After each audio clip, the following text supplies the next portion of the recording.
Hi, welcome to the cultural life and social changes during the 19th century. Here we go. The 19th century was a period of slow social and economic growth.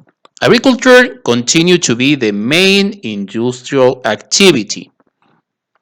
Many of the population, work in agriculture. Okay, the commerce progressed thanks to the development of railways, the telegraph, roads, canals, and ports. However, the external commerce suffered due to the loss of the colonies.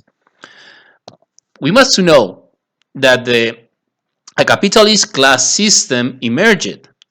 It was the bourgeoisie. They have land and factories. They're businessmen and landowners. Also, the middle class was formed by small merchants, civil servants, and professionals. Unlike always the lower class, about 80% of the population work in the factories, the land, or as servants. Was made up of farm workers and industrial laborers. We must know that for all that people that emerge with money and for economic growth, in 1856, the National Bank of Spain was founded, and in 1868, the peseta became Spain's legal currency.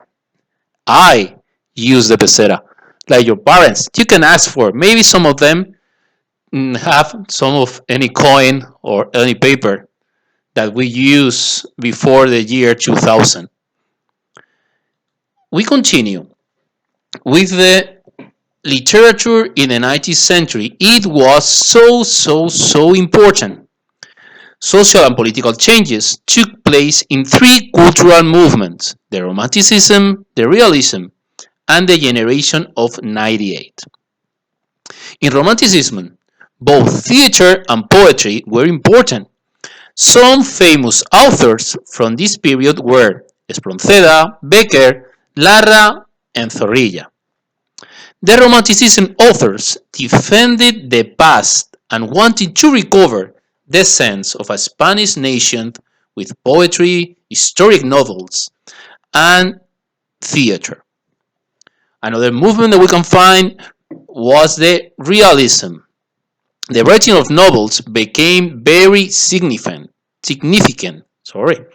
Famous writers from this period were Pérez Galdós, Valera, and Clarín. They use arts as a main way to represent current reality and describe characteristics, elements of their country, regions, landscapes, customs, and habitants. And they were so criticisms with the upper classes. And the last one was the generation of 98. It was a group together of writers and intellectuals that had a pessimistic view of the Spain after the crisis of 1898. They believed that the system had to be improved. The main representatives of this generation were Miguel de Unamuno, Valle Inclán, Pío Baroja, or Antonio Machado. One of the most important writers of Spain were from the generation of 98. Also, we have to talk about the architecture. Many buildings that you can see now in Madrid were built during the 19th century, like the Congress of Deputies, the Atocha train station, also the Prado Museum, and the National Archaeological Museum. Also, the National Library was founded in that century. And we are going to talk a little bit about education and the changes that has appeared during that century. During the 19th century, many educational advances were achieved thanks to the Moyano Law in 1857.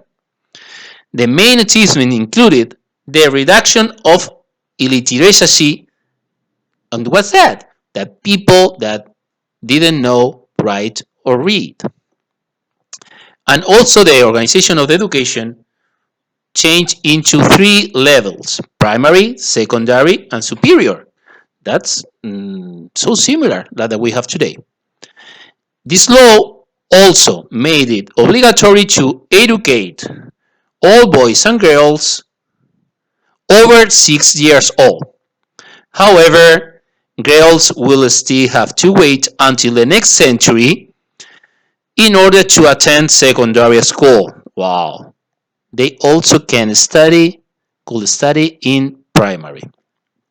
And another important change was that both men and women could study together in the classroom. Ooh, that's so difficult to see something different nowadays, or not? Another way was so an important century for the press. Many newspapers were created with distinct political views and different sections: politics, humor, theater, advertisement. And but the one of the advertisement was a telegraph, and so important to promote the diffusion of news. And for today is enough about to talk about the changes during the 19th century. Thank you for listening to me. Bye bye.